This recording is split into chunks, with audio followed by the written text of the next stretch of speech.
Hello everyone, good morning.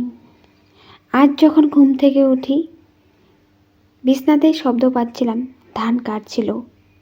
খেরের একটা শব্দ হয় তো তো শব্দটা হচ্ছিল আর মানুষগুলোও কথা বলছিল। তারপর জানালাটা খুলে দেখি, হ্যাঁ, অনেকখানি কেটে নিচ্ছে ধান, আর সাইডে ধানগুলো পেকে গেছে, সামনেরগুলো কাঁচা ছিল। তো দূর দেখো, দূরের ধানগুলি কিন্তু কাটছে। তো ভালো লাগে এগুলো দেখতে সকাল সকাল উঠে। তো এগুলো দেখলাম, ভাবলাম যে ভিডিও করে নিই, তোমাদের সাথেও শেয়ার করি।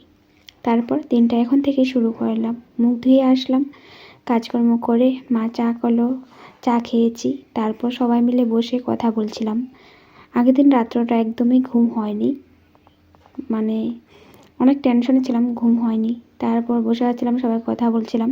তো আমার ফ্রেন্ড তখন ফোন করলো, বলছে যে ওদের ঘরে শিব পূজা করছে। তো ব্লগটা তো সোমবারের, তো শিব পূজা করছে, যজ্ঞ করবে।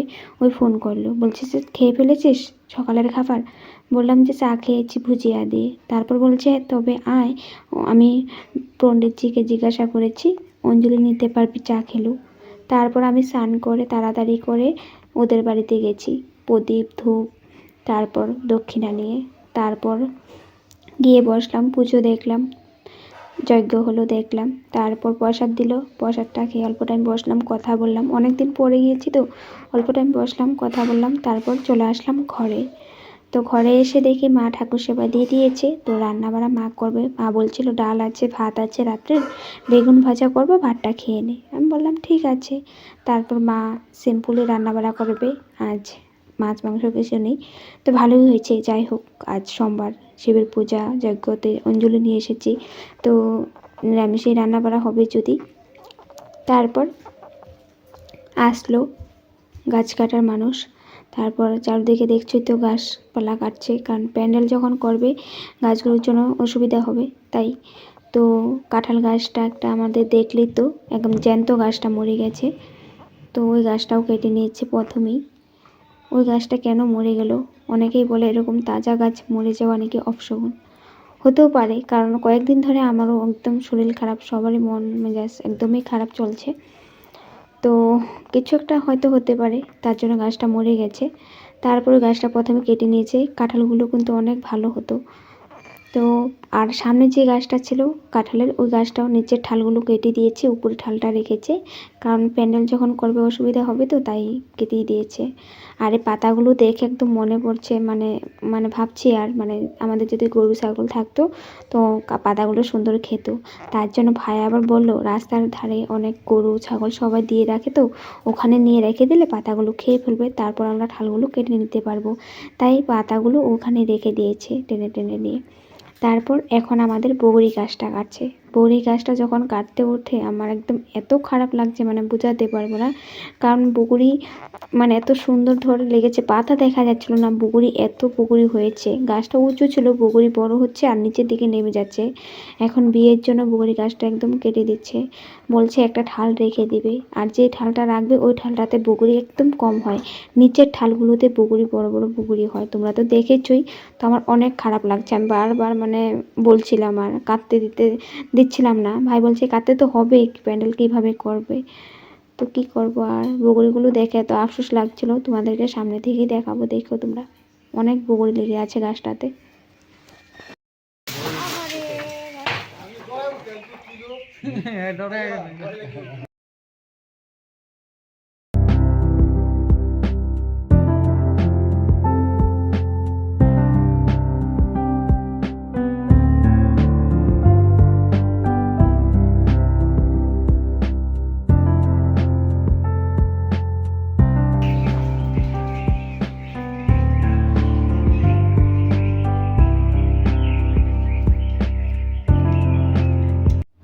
মা রান্না করছিল, মাও দৌড়ে এসেছে বাইরে, বগরি গাছটার কাটা শব্দ পেয়ে পুরোটাই নাকি কেটে দিল।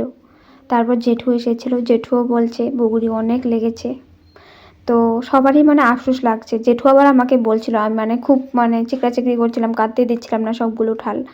তো জেঠু বলছে ঠাল আবার হবে, বগরি আবার হবে। আমি বললাম যে এবছর তো আর হবে না, কম মানে আমার ভালো লাগে এরকম টক জিনিস বাড়িতে থাকলে, গাছপালা বাড়িতে থাকলে, কারণ পাখিগুলো বসে থাকে কেচের মেচের, পুরো বাড়িতে অনেক পাখি। তো এখন সামনের গাছটাই কাটা হয়ে গেল, তো তারপর বলতেই বলতে যে কাকুটা কাটছে গাছ, তো ও বলছে যে দুটো রেখে দিব, দুটো ঠাল রাখবো, ওই দুটাতে যে কটা বগুড়ি থাকে খেতে পারবে। খাওয়াটা বড় নয়, কিন্তু গাছে যে বগুড়িগুলো লেগে আছে, বগুড়িগুলো এমনিতেই গেল। তো যাই হোক, তারপর ঘরে চলে আসলাম। ভাই আবার মার্কেট গিয়েছিল, মার্কেট থেকে জলপাই এনেছিল। আগেও একবার এনেছিল, তখন আর বৃষ্টি বৃষ্টি ছিল, জলপাইগুলো নষ্ট হয়ে গেছে। রৌদ্র উঠলে মাখা করে খেতে ভালো লাগে, তাই ভাবলাম আজ রৌদ্র উঠেছে, মা রান্না বাড়া করছে, তো আমি জলপাইগুলো সিদ্ধ করে মাখা করে নিই, সবাইকে দেব, ভালো লাগবে খেতে, তার জন্যই। আর তারপর এখন সিদ্ধ করবো, একটু লবণ দিয়ে দিব, তারপর সিদ্ধ করে নেব।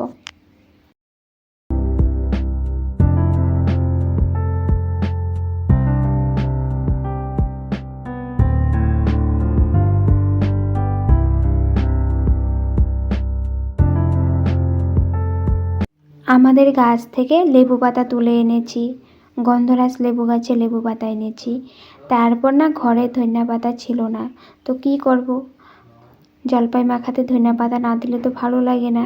তাই ভাবলাম যে আমাদের বাড়িতে তো আছে বিলাতি ধনিয়া পাতা, দুটো চারা আছে, গাছ আছে, তো ওটা থেকে আমি দুটো বিলাতি ধনিয়া পাতা তুলে এনেছি, ভালো করে ক্লিন করে নিয়েছি। আর কাঁচা লঙ্কা নিয়েছি, নুন নিয়েছি, আর চিনি নিয়েছি।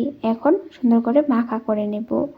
তোমরা চাইলে লেবু পাতাগুলো গোটাও রেখে দিতে পারো, না হয় ডাঁটাটা যে দেখছো ওটার থেকে বের করে পাতাগুলোও দিতে পারো। আর ধনিয়া পাতাটা যে দেখছো ওটা আমি ছোটো ছোটো করে টুকরো করে তারপর দিয়ে দিব।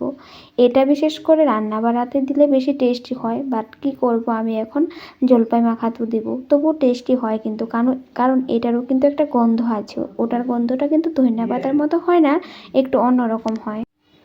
জলপাইগুলো না ভালো ছিল না, কেমন শক্ত শক্ত ছিল, আর রস তো ছিলই না। এমনিতে দেখবে জলপাই সিদ্ধ করলে একদম ধরার পরে নরম তুলতুলে লাগে, আর এটা দেখো আমি যে সিদ্ধ করেছি কিন্তু ফেটে গেছে, সিদ্ধ হয়েছে কিন্তু যে মিলে যাচ্ছে না, কিরকম গোটা গোটা হয়ে গেছে। এরকম জলপাই মাখা খেতে কিন্তু ভালো লাগে না। জলপাই দেখবে যেটা নাকি একটু টিপা দেওয়ার পরে একে সফট হয়ে যায়, তুলতুলে থাকে, রস থাকে, ওগুলো মাখা করে খেলে কিন্তু রস রস লাগে, খেতে ভালো লাগে। আর এটাতে এরকম ছাবা ছাবা কীরকম একটা তোমাদেরকে বোঝাতে পারবো না, রসকস না থাকলে জিনিস যেরকম হয় না, যেরকম দেখবে জাম্বুরার যেগুলো রস থাকে না, কীরকম শক্ত শক্ত থাকে না, ওরকম ছিল। তো কি করব, এখন মাখা করতে নিয়েছি, তো শুকিয়ে রেখে দিলেই ভালো হতো বেশি, এরকম জলপাইগুলো। তো যাই হোক, এখন মাখা করছি, যদি মাখা করব। তো বাবাও এসে গেছে যখন আমি মাখা করছিলাম। আমাদের ঘরে বাবা ভাই ওরা না টক খেতে অনেক পছন্দ করে, তাই ভাবলাম যে না, সবাইকে দিই, একটু ভালো করে মাখা করি, ভালো করে একটু মানে টিপা দিয়ে গলিয়ে নিতে হবে এগুলো, তারপরে মাখা করলে সফট লাগবে। তো আমি ওটাই করছি। তো ভাঙতে ভাঙতে আমার আঙুলগুলো কিন্তু ব্যথা হয়ে গেছে, এরকম শক্ত ছিল। তো মাখা করি সব কিছু দিয়ে, দেখো তোমরা।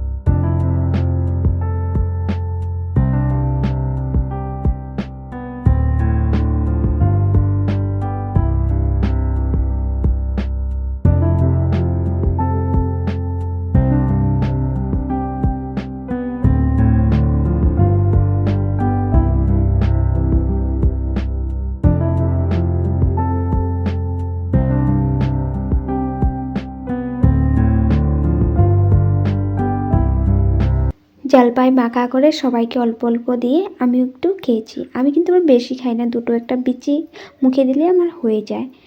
তারপর টেস্টি হয়েছিল, সবাইকেই দিয়েছি। তারপর ভাই বলছে আমার এই হাতের পিম্পলসটা পেকে গেছে দেখ, যখন ছোটো ছিল তখনও আমাকে দেখিয়েছিল। আমি বললাম যে এটাকে হাত দিয়ে কোটাতে থাকবি না, নখ দিয়ে, তখন কিন্তু এটা বড় হয়ে যাবে, বেশি ব্যথা করবে। তারপর ওই পাকতে দিয়েছে, দেখো পেকে গেছে। তো এখন আমি এনেছে একটা, মানে লেবু পাতার কাঁটাগুলো থাকে তো, ওই কাঁটা এনেছে। এগুলোতে কিন্তু পিং বা অন্য কিছু দিয়ে করব না, দেখো আমাকে করতে দিচ্ছে না, আবার আমার হাতে দিয়েছে, আবার ভয়ও করছে। তো আমি বললাম কিচ্ছু হবে না, একটু লাগাবো দেখবে একদম বেরিয়ে যাবে। তো দেখো, এরকম পিম্পলস যদি হয় তোমাদের, তোমরা কিন্তু অনেকে কিন্তু সেফটি পিন লাগিয়ে তারপর অন্য কিছু দিয়ে কুচা দিয়ে এগুলো বের করে, এগুলো করা কিন্তু খারাপ। ওটা অন্য রোগ হয়ে যাবে। তোমরা সবসময় এরকম লেবুর কাটা দিয়ে করবে, কোনো প্রবলেম হবে না। লেবু পাতার আগাটা, সরি পাতা নয়, লেবু কাটার আগাটা যে একদম চুক্কা থাকে, ওটা দিয়ে একটু খুঁচা দিলে হয়ে যায়, তখন আর ব্যথাও করে না। কারণ দেখো আমি এক সাইডে একটুখানি লাগিয়েছি, সুন্দর বেরিয়ে যাবে। দেখো এইয়া বেরিয়ে গেছে, দেখছো? এরকম করে তোমরা পিম্পলস যেগুলো পিক থাকে ওটা বের করে নেবে। তারপর ভিতরে যেটা একটা শক্ত শক্ত থাকে রক্তর সাথে টিপা দিয়ে ওটাও বের করে নেবে, একটা কাপড় নিয়ে সাথে হাতে নিয়ে নেবে কাপড়ের টুকরাটা। তারপর না আমি দেখে আর সহ্য করতে পারছিলাম না, মাকে ডাক দিয়ে মাকে বলছি, মা তুমি বের করে দাও তো, আমার আর ভালো লাগছে না দেখতে। তো মাই বের করে দিল। তো শেষ, ভিতর থেকে একদম বের করে দিয়েছি। ভিতরে যে একটা শক্ত থাকে ওটাও বের করে দিয়েছি, আর যেটা একদম মরা একটা রক্ত থাকে ওই রক্তটাও বের করে দিতে হয়, তবে একটু ভিতর থেকে শুকিয়ে মরে যাবে।